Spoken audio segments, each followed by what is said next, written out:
Right, okay, so hey, what's going on, guys? Welcome back to the channel and the Patreon. It's me, Mikey, and I'm back today for a brand new reaction. And today I'm going to be reacting to something different, and it's 101 facts about Scotland. And I'll tell you for why. I'm doing this today because I've not done a proper reaction in the daytime for a while. I did the next episode of Still Game the other night, but I haven't done anything in the daytime for a while. So I thought I'd do this today, and the reason I've chosen this is because it is too warm. It is very warm. And do you know what? In all truth, I have been planning to do one of mine and Luke's reaction swap entries for a few days now. Luke, if you're watching, I promise you that is coming. But today it is too hot to sit here laughing. When I did that Still Game the other night, it was several degrees cooler and I could not, I just couldn't cool down. So yeah, I mean, just to show you guys, it is 31 degrees where I am now. 31, yeah, that's my old cat, by the way. Yeah, 31 degrees. So it's too warm to sit here laughing. So I thought, I need to put some content out there. What else can I do? And such a huge percentage of my following on YouTube is a Scottish community because of my reactions to programmes like Still Game and Chewing the Fat. It's how my reactions got started. Luke introduced me to it, and because of him I learned so much already about Scottish humour and Scottish culture, and I thought it can't hurt to learn a little bit more. This is informative, it's going to be educational, it's relevant to the channel and my audience, and I'm not going to sit here laughing. You know, in fact, if anything, I'm going to be that engrossed in it because I love to learn new things. I really do. So yeah, it's going to be a nice distraction for the next half hour or so. So yeah, I promise you guys more comedy will be coming very soon. I promise you. It's just too warm to sit here laughing today.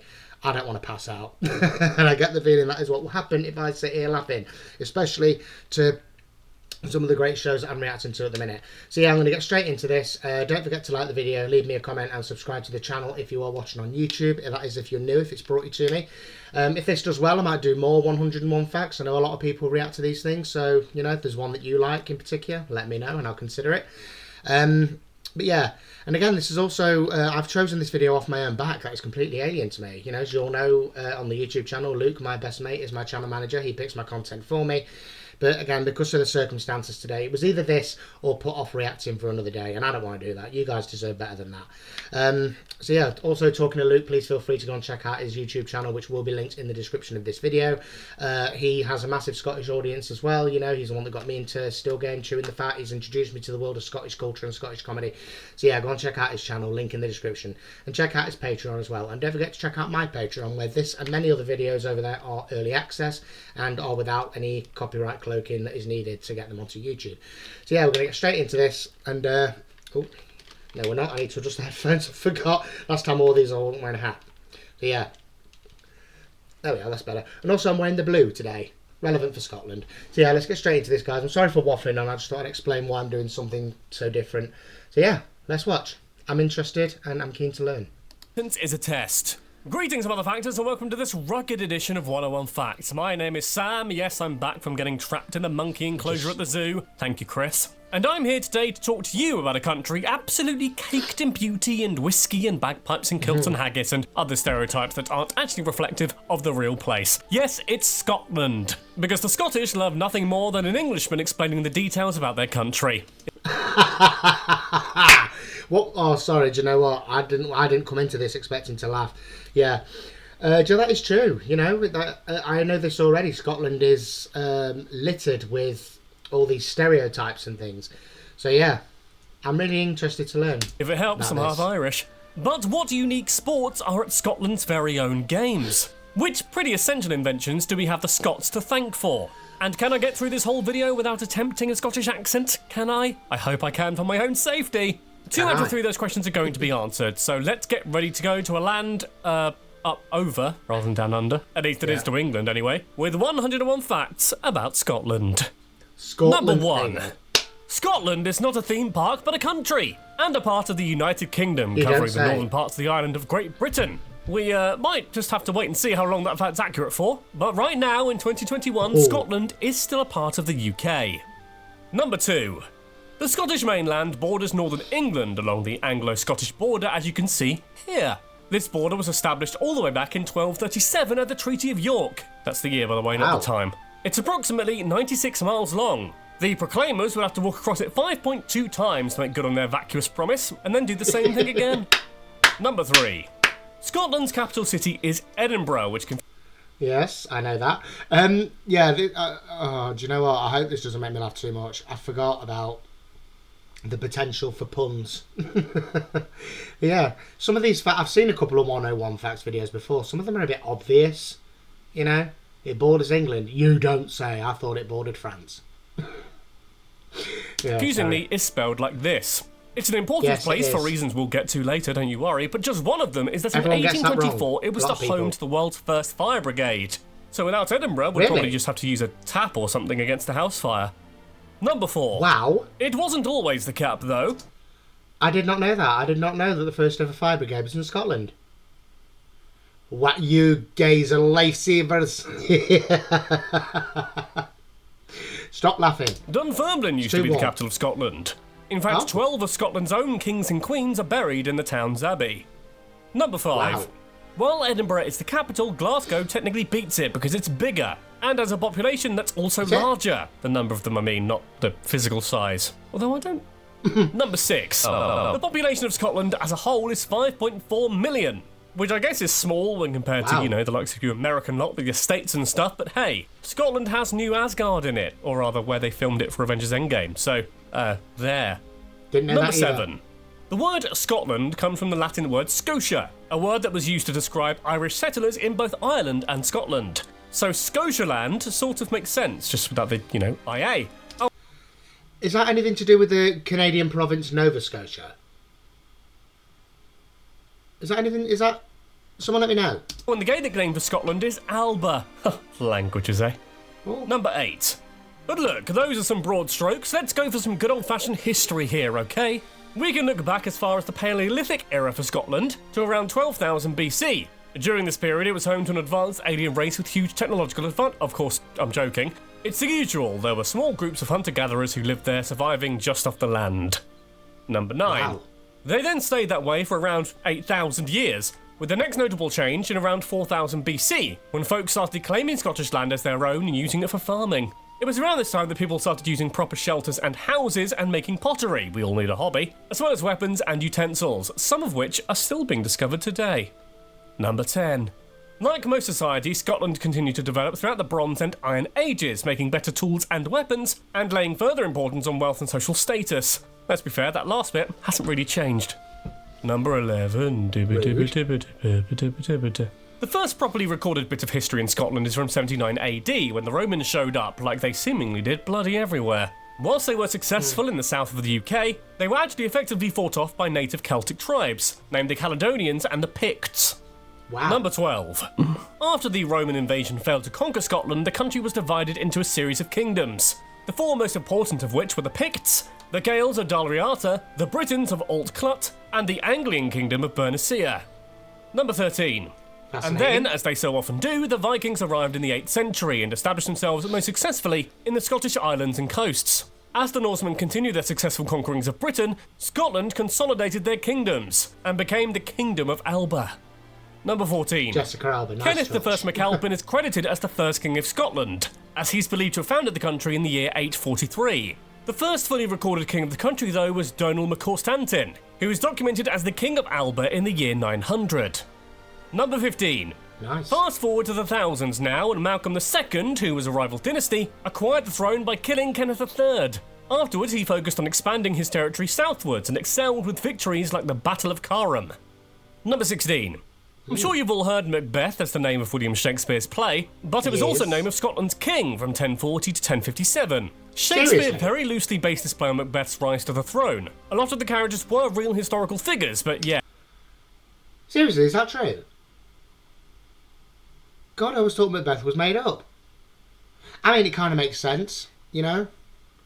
Yeah, honestly, I always thought Macbeth was fictional.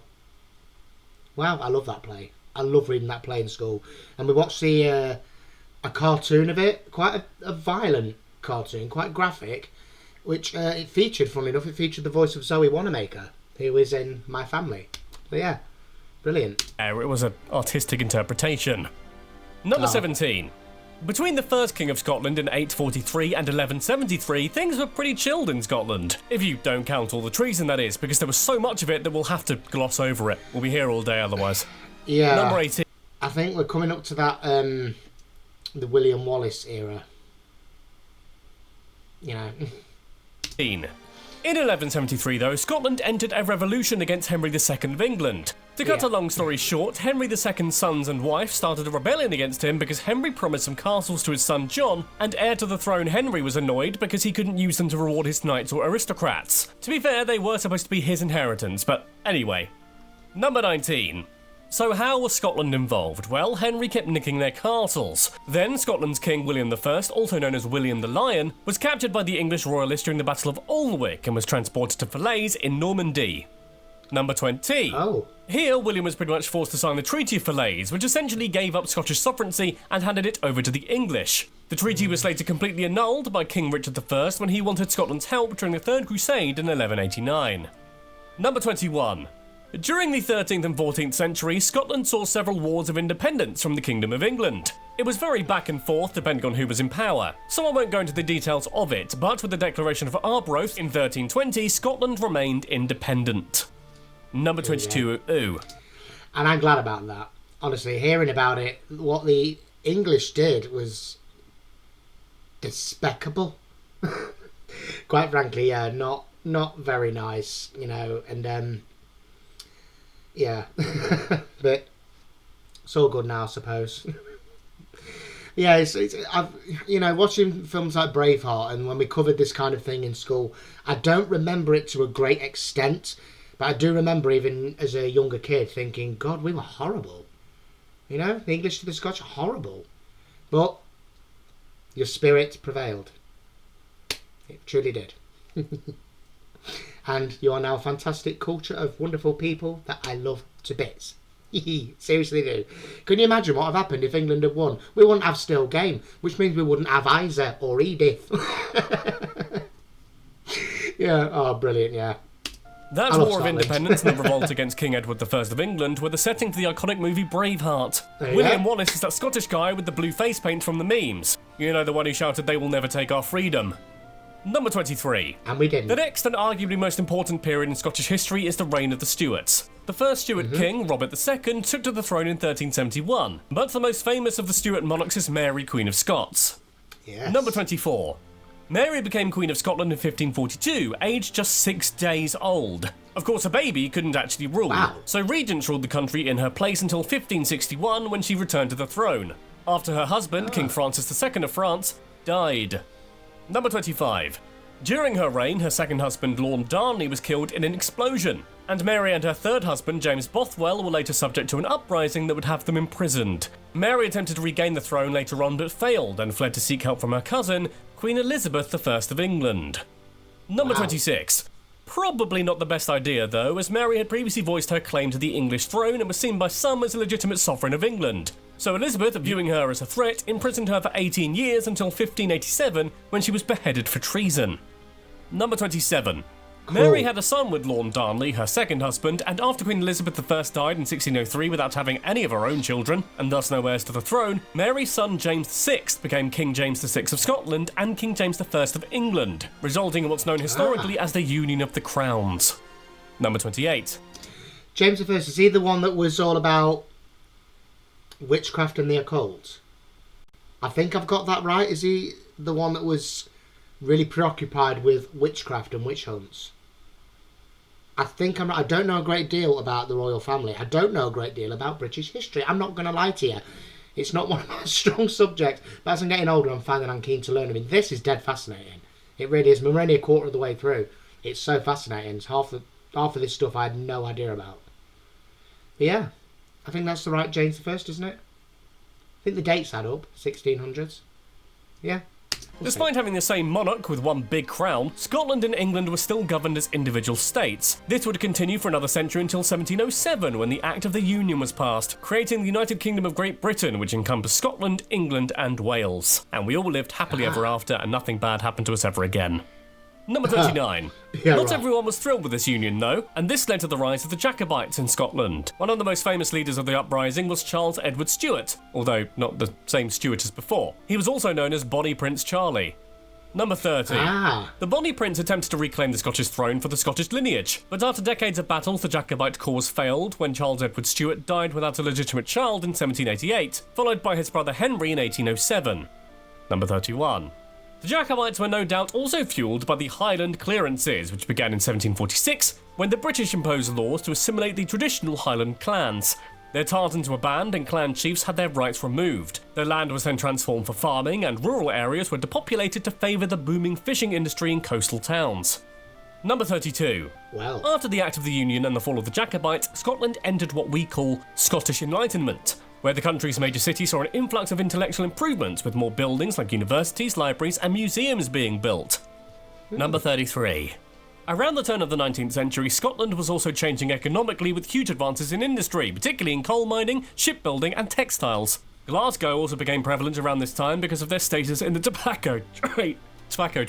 It's kind of apt that I coughed there, really. Really? Is that true? Wow, I didn't know that. But that made a pretty penny. Number 34. Scotland continued its development steadily and then the First World War came along. As part of the United Kingdom, Scotland played a major role in the two world wars, especially in providing ships, machinery, food and money, as well as soldiers, obviously. Number 35. Because of the huge boom in economics provided by the demands of the war effort, once the First World War was over, Scotland was hit by the Depression, much like the Great Depression of the United States. Number 36. During the First and Second World Wars, Scapa Flow in Orkney was a very important Royal Naval base. The Shetland Isles also played an important role due to their fairly close proximity to occupied Norway. Between 1941 and 45, the Shetland bus operation helped many Norwegians flee the Nazis.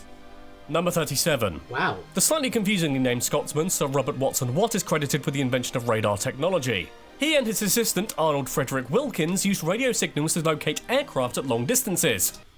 No way. Radar was created in Scotland. Or by someone Scottish, really. I had no idea. Wow, how many lives has that saved? Fantastic. I did not know that. No idea. Which was one of the most valuable technological and tactical advancements during wartime in Great Britain. Number 38. After World War II, the economy of Scotland once again suffered with the post-war depression. This time, though, while some industries continued their decline, the Scots found a new source of economic success in the North Sea. Oil. It was a big deal because it was the first source of oil that the UK themselves had made. Number 39. In 1999, almost 300 years after it last closed, Scottish Parliament reopened for the first time. This was after the Scotland Act was passed in 1998, which established a Scottish Parliament and government that would have responsibility for the laws that were specific to Scotland. Number 40. In 2014, Scotland held a referendum about Scottish independence. In response to the question, should Scotland be an independent country, 45% or 1,617,989 people voted yes, whilst 55% of voters, or just over 2 million people, voted no. Scotland has remained part of the United Kingdom ever since. Yeah, as you guys on this channel will more than likely know, I don't discuss politics. But yeah, I do remember that. I do. You know, we're still together, you know, we're one big happy family. But yeah. Oh, I didn't know that he was responsible for the first oil trade either. I had no idea. I mean, it's not really surprising, you know, but I didn't know. No idea. I'm learning so much. I love learning new stuff. I really do. I'm more interested in learning now than I was when I was at school. Should I go to uni? No, I won't. Again, as of this video recording. Number 41. As I said earlier, Scotland shares its southern border with England. Also surrounding the country, though, is the Atlantic Ocean to the west, the North Sea to the east. Oh, and that's it. Yes. The meaning of life. Ireland is just 13 miles away to the southwest from the peninsula of Kintyre, and Norway is about 190 miles to the east. To the north, though, are the Faroe Islands, but they're part of the Kingdom of Denmark. Number 43. Scotland has more than 790 islands, but only around 100 of these islands are actually inhabited. Most of the Scottish islands can be found to the north and west of mainland Scotland. Number 44. Those islands to the north and west of Scotland are grouped into 3 island groups: Shetland, Orkney and the Hebrides. The Hebrides are also further split into Inner and Outer Hebrides. Yes. Number 45. The largest of Scotland's islands is Lewis and Harris on the Outer Hebrides, and the third largest of the entire UK, if you consider mainland UK and Ireland to be islands themselves. It also has the largest island population in Scotland, which makes sense, right? At around 21,000. Number 46. One of the most famous islands of Scotland is the Isle of Skye, located in the Inner Hebrides. It's the second largest Scottish island and one of the rockiest and most mountainous places in Scotland. I've got to say, there's a lot of beautiful scenery. There really is. And I'm really enjoying some of these pictures. You got a beautiful country, you guys. You really have. Number 47. Scotland's also home to the largest waterfall in the entire UK. Essacollalewin in Sutherland has a sheer drop of 200 metres. When it's in full flow, it's actually higher than Niagara Falls. Wow, really? I feel like I'm saying really a lot. I'm going to get sick of that word by the end of this. Yeah, really? Wow, I didn't know that. No idea. I didn't even know we kept a record of the height of waterfalls in this country. I didn't think we had any. But yeah, apparently I'm wrong. There you go. 48. Speaking of big things, Ben Nevis is not the name of some bloke, but it is the name of a mountain in the Highland region of Lochaber, and it's the tallest mountain in the United Kingdom. We don't really have that many, though. It stands at 4,413 feet tall, or around 723 of me stood on top of each other. I wouldn't want to be the bottom one. Number 49. The summit of the mountain is actually the collapsed dome of an ancient volcano, and is the highest point in any direction for 459 miles, where you'd reach the Scandinavian mountains of Norway. Number 50. Wow. You know what goes hand in hand with mountains, right? That's right, rivers deep. Thanks, Tina Turner. Well, the longest river in Scotland is the River Tay. Its source can be found in Ben Louis in the Scottish Highlands, and it runs a whopping 120 miles to the mouth between Perth and Dundee, where it runs into the North Sea.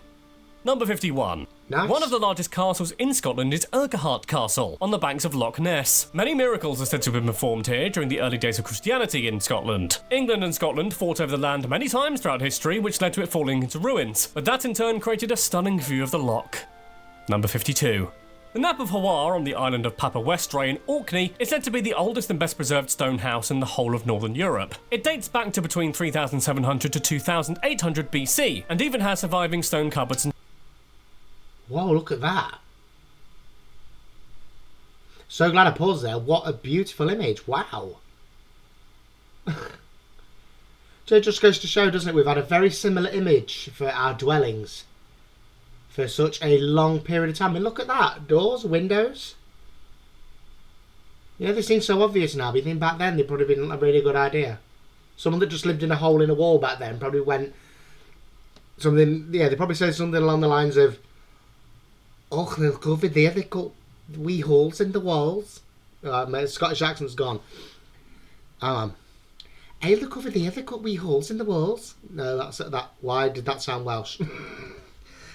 Hey, I bet they're getting lots of light through there from the sunshine. It's beautiful today, I'm what I can say. Why can't we have holes in the walls for the light? You never get me in. I imagine that's how our conversation went years ago. But yeah, that's beautiful. Wow. Absolutely stunning. Stalls. Number 53.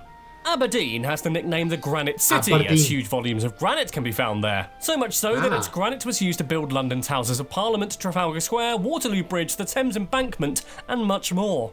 Seriously? Number 54. Off the coast of Angus in Scotland is Bell Rock Lighthouse, which is one of the 7 wonders of the industrial world. Why is that, you ask? It's because it's the world's oldest surviving sea-washed lighthouse. Yeah, you're welcome.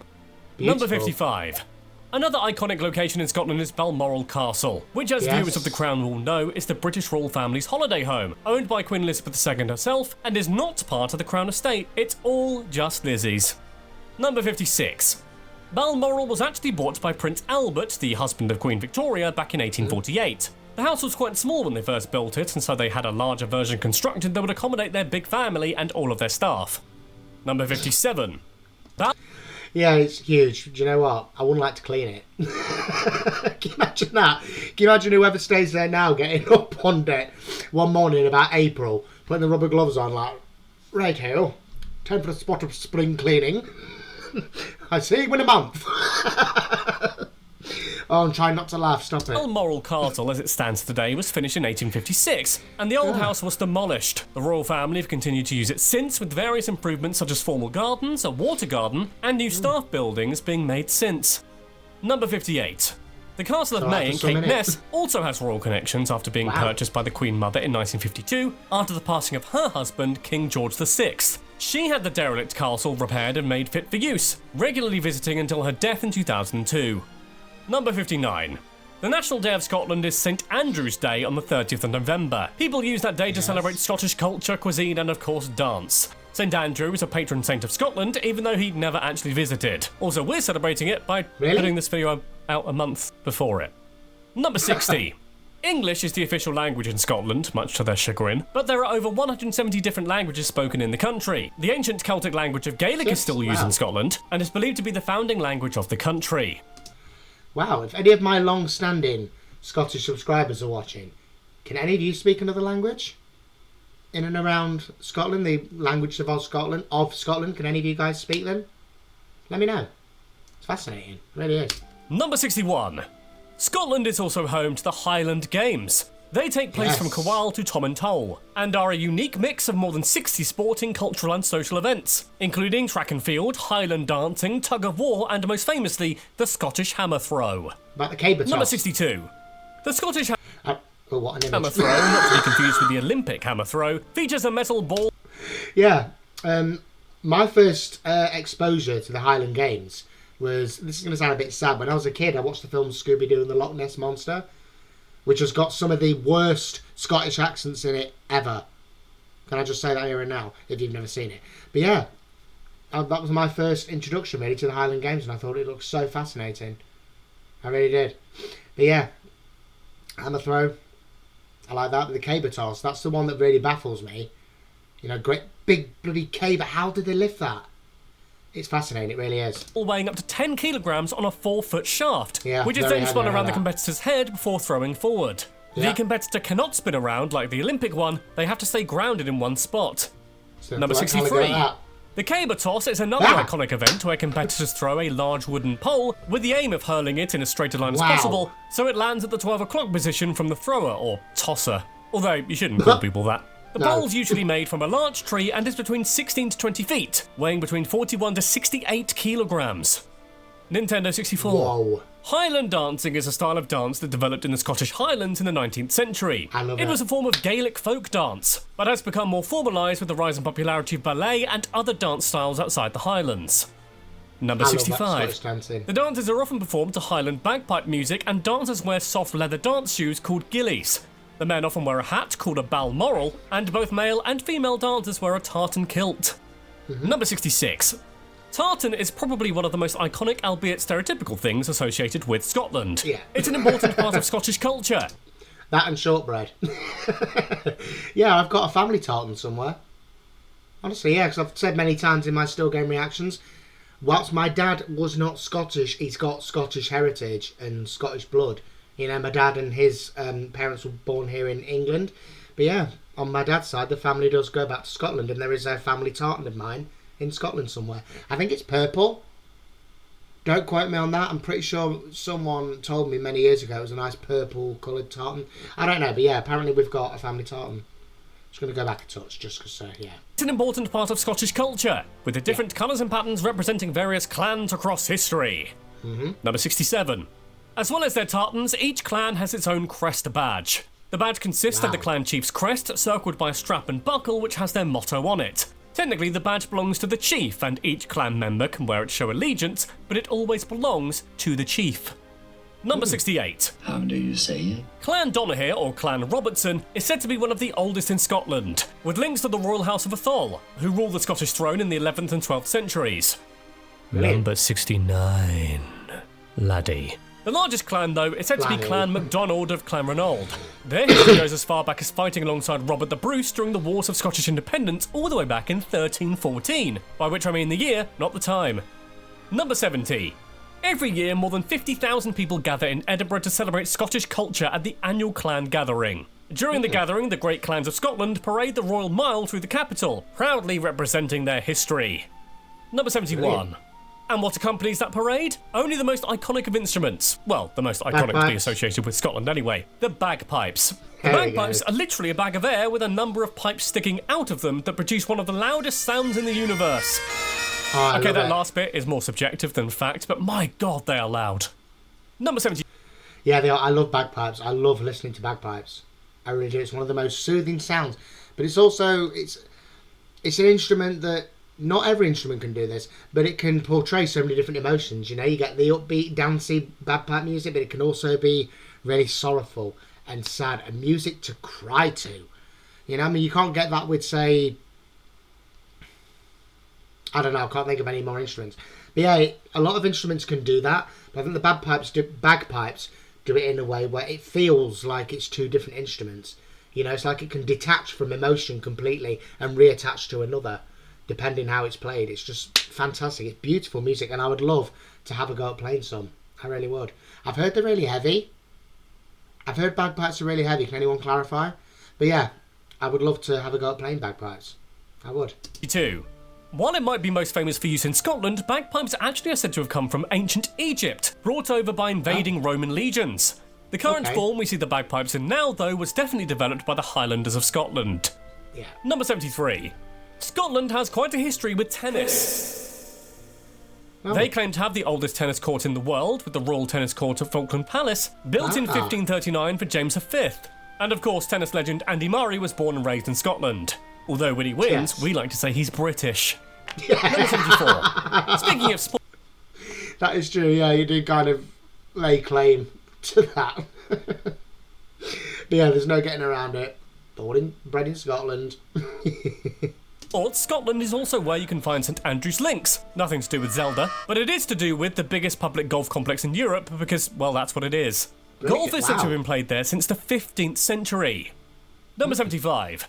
I know a lot of you love your gin, but did you know that Scotland produces around 70% of all of the UK's gin, with more than 100 different kinds of the boozy beverage? So next time you go to the bar, remember to enjoy a shot of Scottish gin, not an ad. Number 76.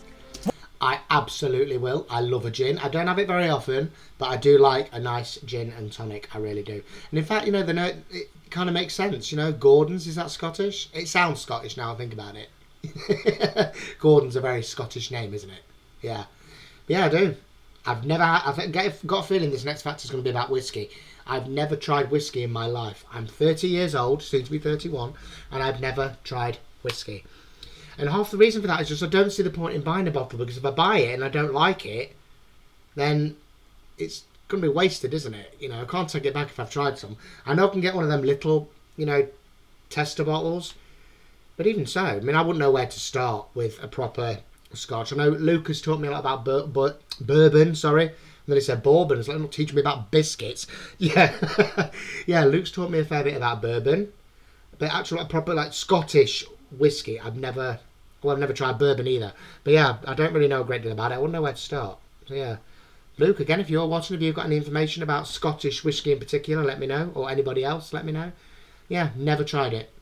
I'd like to, but I've never tried it. What Scotland is really famous for, though, in the drinky world is whiskey. Scotland ships 39 bottles of Scotch whiskey every second. To classify as Scotch, it has to be produced in Scotland and matured in oak casks for at least 3 years. Scotch is understandably their national drink and is the biggest export in the whole of the UK. Biggest in the whole of the UK? Wow. Must be good. Do you know what? I kind of knew something about that because a while ago I watched Joanna Lumley. I love her travel documentaries. Joanna Lumley, I think she was just touring the UK. I think it was made in 2020 during lockdown.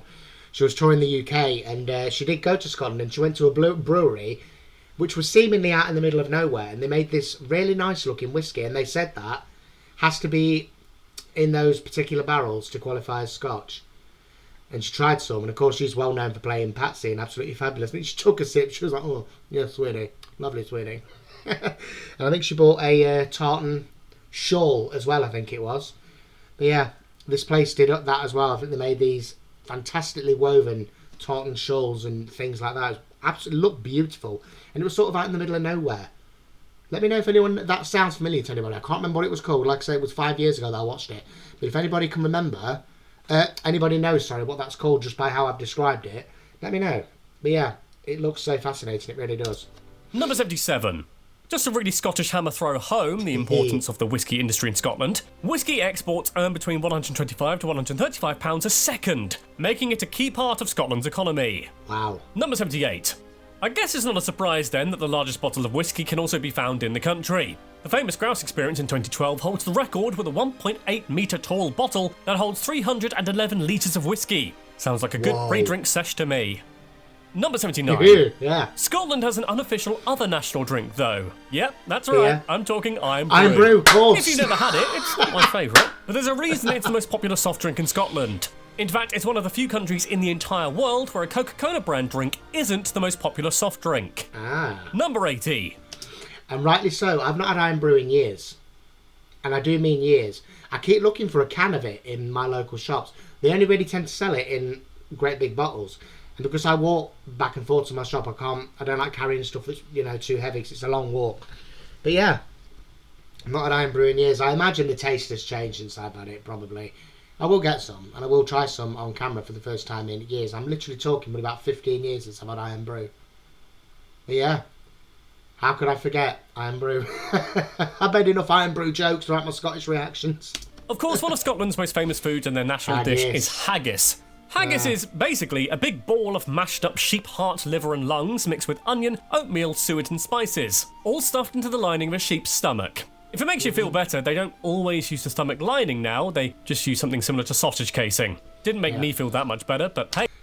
Sorry to keep pausing at this stage, but yeah, apparently my mum says she's had that, and apparently it is really nice. I've never tried it. I would like to give haggis a try. But yeah, my mum's tried it. She said it's actually really nice. But there's a lot of different rumours about the ingredients, isn't there? I mean, can anyone, amongst my Scottish subscribers, can anyone tell me, like, the ultimate, like, proper traditional mix for haggis? Again, I know that everyone does it differently. Everyone will have their own unique set of ingredients. I know that. It's like anything else. But the proper traditional ingredient for haggis, let me know. Some people like it. Number 81. I'd love to try it. Scotland also produces over 2/3 of the world's langoustine, or scampi, a small lobster thing really? dubbed the most important commercial crustacean in Europe. Scottish lobsters are also available in Michelin-style restaurants across the world, including 20 in Japan alone. Oh, and they have loads of scallops and other fresh seafood, so if you're a seafood lover, you'll have a great time. Number 82. Of course, another Scottish food that's pretty famous is their beef, specifically the Aberdeen Angus. The Angus is the world's leading beef brand, and is exported across the globe as... I have had Scottish beef. It's absolutely beautiful. Melted in my mouth. It was sensational. Bit pricey, but it was absolutely beautiful. It's to die for. Are their cattle, because in 2017, the Aberdeen Angus was the most populous beef cattle. Number 83. One of the oldest universities in the world can be found in Scotland, the University of St Andrews, which was founded in 1413. It's the oldest of the 4 ancient universities of Scotland, and the 3rd oldest university in the English-speaking world, after Oxford and Cambridge. Number 84. The Teviot Row at Edinburgh University is credited as the oldest students' union building in the world, opening its doors on the 19th of October, 1889. Fantastic. Number 85. In the 1990s, the Roslin Institute, which is part of the University of Edinburgh, successfully cloned the first mammal from an adult cell. Sheep, Not a Dolly. human, but it was a sheep, and her name was Dolly, named after Dolly Parton. I knew that. I knew about Dolly the sheep. Yes. Brilliant. Kind of slipped my mind that it was in Scotland, but yeah, I remember hearing about Dolly the sheep. Number 86. That's not the only scientific innovation to come from Scotland, though. Scotsman Alexander Graham Bell invented the telephone in 1876. The television was invented by Scotsman John Logie Baird in 1926. The toaster was invented by Alan McMasters in 1893, and the fridge was invented by another Scottish man called William Cullen in 1748. How else would they keep the Iron Brew cold? Oh my god, I did not know that. And again, I'm sorry, I feel like I'm pausing a lot near the end, but I need to commentate this. So the telephone, I knew about the telephone. The TV, I didn't know about the TV. Didn't know about the fridge, and I didn't know about the toaster. So do you know what? The next time, I feel like getting a cold can of pop out the fridge, making a slice of toast, watching some TV, and just being very aware that I have access to a phone of some kind. I will be so thankful to Scotland. I had no idea. Again, I knew about the telephone, but I didn't know about the other things. Wow. Thank you so much, because this cold drink here is bliss. Wouldn't have it without you. 87. James Watt, another Scottish inventor, is also credited with making one of the biggest improvements to the steam engine that helped it avoid energy waste, making it far more efficient. This improvement in the 18th century had a huge effect on the speed of the Industrial Revolution. Number 88. A Scottish inventor can also be thanked for the invention of the colour photograph. That's right, James Clerk Maxwell introduced his three-colour process to taking coloured photographs back in 1855. Wow. His first picture was of a tartan ribbon. Number 89. Medicine has a lot to thank Scotland for too. Most famously, Sir Alexander Fleming, the discoverer of penicillin, was Scottish. But in addition to that, the University of Aberdeen... Didn't know he was Scottish. I knew about Alexander Fleming and penicillin. He was looking for something else, wasn't he? He found it by mistake. He was looking for something else, and was it in like mould or fungus or something? He was looking for something else and came across penicillin, which obviously has saved countless lives since its discovery, and obviously perfecting it. Yeah, wow. So how many people out in this huge world, how many people in the world are still here today because of a Scottish discovery? In more ways than one. Not only keeping drinks cool with the invention of the fridge, keeping us sane with the invention of television through hard times like, as I mentioned earlier, lockdown of 2020. Now, the penicillin. Well, I had no idea it was Scottish. None whatsoever. Absolutely brilliant. And how many memories have been captured as well in colour photo. Stunning. Fleming, the discoverer of penicillin, was Scottish. But in addition to that, the University of Aberdeen made huge breakthroughs with MRI scanners, and Scottish physician, which is surprisingly hard to say, Alexander Wood, invented the first hypodermic needle in 1853. Whoa. Number 90. Sorry, I had no idea about that either. I've had loads of MRI scans because of the heart trouble I had when I was little. Wow, MRI scans have helped save my life. My actual life when I was little. MRI scans. Wow. You amazing, wonderful people. Mwah. The final Scottish invention that we'll mention is possibly the one we take for granted most in the Western world, the flushing toilet. Scottish mechanic really? Alexander Cumming came up with the S-bend plumbing system back in 1755, and it's still used with pretty much every flushing toilet today. Thank you, Mr. Cumming. Number 91. Those of you who have played Red Dead Redemption and its sequel will be familiar with the Pinkerton Detective Agency. Well, Alan Pinkerton, the founder of said detective agency, and the man regarded as the world's first private eye, was actually from Scotland, born in Glasgow in 1819. Number 92. Again, another one from my Still Game subscribers. A private detective, so someone that is literally paid to poke their nose in other people's business, investigate, and bring loads of intel back. Isa. Could the invention of the character of Isa be a nod to the fact that the very first private eye detective was from Scotland? Oh dear. I'd love to think that was the case. I'm probably wrong, but oh dear, she makes sense. She makes even more sense now. Yeah. She's probably his granddaughter or something. Lots of us are aware of the Encyclopedia Britannica, also known as the Wikipedia of the past. But did you know it actually originated in Scotland from the great mind of the Edinburgh bookseller Colin MacFarquhar? Well, Didn't know that. There you know. Number 93. Fantastic. The Potterheads amongst you will probably recognise some Scottish landscape, especially the Glenfinnan Viaduct, where the Hogwarts Express would steam ahead, and near there, Loch Shiel, where lots of the scenes for Hogwarts Lake were filmed. Didn't know Number that 94. In fact, a lot of the inspiration for parts of Harry Potter books came from Edinburgh, as that's where J.K. Rowling was living at the time she was writing The Philosopher's Stone, or Sorcerer's Stone, if you're American. Some local cafes have put signs up if the boy wizard was written about in their walls. Number 95. Wow. A number of other famous films and TV shows have been set and filmed in Scotland. The Scottish Highlands are famously the backdrop for the show Outlander, and of course the iconic Scottish movie Trainspotting is set in Scotland and filmed in Glasgow and Edinburgh. Never seen that. Number 96. Parts of the James Bond movie Skyfall were filmed in Glencoe, Scotland, and the 2006 hit film The Da Vinci Code, remember that? Filmed scenes at Rosslyn Chapel just south of Edinburgh. Monarchy-based shows like Victoria and Netflix's The Crown have also filmed parts in Scotland too. Well, Number 97. On the 17th of July 1695, one of the oldest banks in the UK was founded, now known as the Bank of Scotland. In the following year, paper money was launched and the Bank of Scotland became the first commercial bank in Europe to successfully issue paper money. Number 98. The Caledonian Forests of Scotland are the only place in the world you can find the Scottish crossbill, a species of crossbill birds. It's actually the only creature that's endemic to the whole of the UK. They have a distinct flight and excitement calls compared to other crossbills, and some claim they somehow have Scottish accents. Oh, really? The national animal for Scotland isn't the crossbill, though, it is the unicorn. Yeah, Seriously, I know that. the unicorn is symbolic of fierce independence, and in myths they're always difficult to capture or conquer, much like Scotland itself. It was introduced into the Scottish Royal Coat of Arms in the mid-1500s. Number 100. Here are some famous Scottish people for you. Sir Arthur Conan Doyle, author of the Yes. Sherlock Holmes stories. Sir J.M. Barrie, author of Peter Pan. Sir Sean Connery, Ewan McGregor, James McAvoy, Kelly MacDonald, Sir Alex Ferguson of Manchester United fame. Sir Chris Hoy of Bikes. And Angus and Malcolm Young of AC/DC fame. Oh, and of course Gordon Ramsay, who was born in Scotland and trained to be part of the Rangers football team before becoming a chef. Number 101. There are more redheads in Scotland than anywhere else in the world, including Karen Gillan, the best redhead. Karen Gillan. I love her. She's fantastic. Yeah, absolutely love Karen Gillan. How did I know that red hair was going to get mentioned at some point? The ultimate ginger.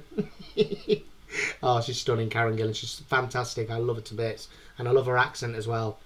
That particular twang of Scottish accent, the way she speaks, I could listen to her all day. I really could. Doctor Who, she's one of my favourite companions. Donna being right at the top, Catherine Tate, but Amy is very close. She's fantastic. In the world, and just an all-round lovely lady. Those are 101 facts about Scotland. Do you live there? Actually, no, I'll come back to that. Have you been? Let me know in the comments down below. While you're down there, please give us a like, and also subscribe to join the Motherfactor Army. I mean, I won't actually call on you for armed forces or defence. In fact, I might. Stay tuned. In the meantime, though... Actually, yeah, that's the end, isn't it? That's the end of the facts. So, yeah, we will go back to... There we go. We'll leave that as the image for this. Well... That's me taught a few valuable lessons there. Wow, I had absolutely no idea about a lot of that. The amount of inventions that have come out of Scotland, I had no idea. I thought, honestly, now that I think about it, I would have thought that things like the refrigerator would have been invented over in America. You know, somewhere where they are in greater need. You know, I know that not all of America is hot, but there are places of America that are really, really warm, so I thought that they might have invented it. Just because, you know, they're very... largely populated, you know, that's just what I would have thought. But no, I had no idea it was invented in Scotland. No idea whatsoever. Or the toaster. Just, or the TV, you know, just, wow, I've learned so much. And again, I love learning new things, I really do. Now, more so now than ever before in my life. But some of the things I've learned here, again, how many lives might have been saved through Scottish invention? You know? Developments in medicine, penicillin, the hypodermic needle, MRI scanning, you know, and paper money, the first in Europe to circulate paper money. Wow, what a revolutionary part of the world. Absolutely brilliant. And again, watching episodes of things like Still Game and Chewing the Fat, I learned a lot in terms of, you know, I've learned a lot of slang terms, I've learned a fair bit about the culture and background, I've seen lots of beautiful locations, but what I've just witnessed here today has been an absolute, what's the word I'm looking for? It's like a melting pot of knowledge and history. And again, history isn't always my strong point. You know, sometimes where history's concerned, I kind of think, well, you know, it's kind of happened. I don't really need to learn about it. But this was really fascinating. It really was. And the whiskey trade, I mean, I knew it was a big deal in Scotland, but I had no idea that it was the largest export. Not surprising, now I think about it. I mean, I think I'd heard I'd heard about it being a large thing. But honestly, I'd have thought fabric would have been a bigger one. You know, with tartan or plaid, as they call it in America, being such a big fashion statement for many, many, many years. Even now, you know, check shirts, for example. I know it's not tartan exactly, but it's a similar pattern, isn't it? I'd have thought fabric would have been the largest. You know, fashion, you know, something like that. All those beautiful castles, beautiful scenery, all those isles, all those influences, all those invasions, and all that strength century after century to still be this incredible, fantastic country full of wonderful people. You know, it's inspiring, and it's really humbling to have been able to sit here and learn this today. I do feel like I've got a stronger understanding of Scottish history and Scottish culture. You know, I do feel like I've got a bit more of that today. I'm certainly taking a lot from this, you know. So, yeah, that was absolutely fantastic. I loved it. And I'm assuming, I mean, this is a very popular channel, isn't it, 101 Facts, so I'm assuming everything is fact-checked, everything is true. But yeah, I can't remember every question I've asked throughout this, but yeah, if you remember the questions I've been asking, I remember asking about haggis and something else. But yeah, feel free to let me know in the comments, you know, if you got an answer to any of my particular questions. But yeah, that was absolutely brilliant. It really was. I loved it, and what a change it has made. For, you know, when I sat down today and I thought, oh, I have to do something, you know, funny, and I sit here laughing. Fair enough, I've laughed a bit, you know. Like I say, I've seen a couple of 101 Facts videos in the past. I really should have known there's a lot of puns and jokes and things that are probably likely to make me giggle. So, but yeah, I've not sat here absolutely collapsing with laughter like I would if I'd done something else. But yeah, I'm glad I did this today. Again, perfect opportunity. I mean, what's the temperature now? It is still 31 degrees. Don't know if you noticed, I've been wiping my forehead the entire time because I'm still sweating. But yeah, that's really great. It's like everything was lined up today for me to do this, and I've had a great time. I've learned a lot, and I'm going to be taking a good amount away from this. And the stuff in here that I'm now far more grateful for, you know, all the inventions, the medicine, I am so much more grateful for them now.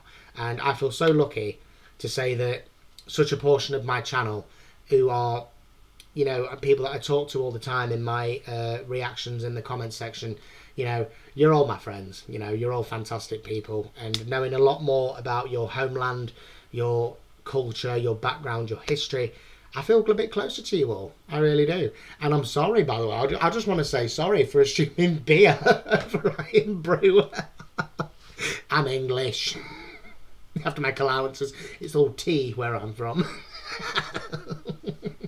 Kidding. Yeah, that was really fascinating. I loved it. It was really brilliant.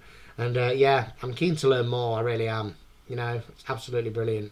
Again, some stuff I'm already aware of, as you know, it's quite global. You know, like the whole William Wallace era and the horrible, brutal things that the English did.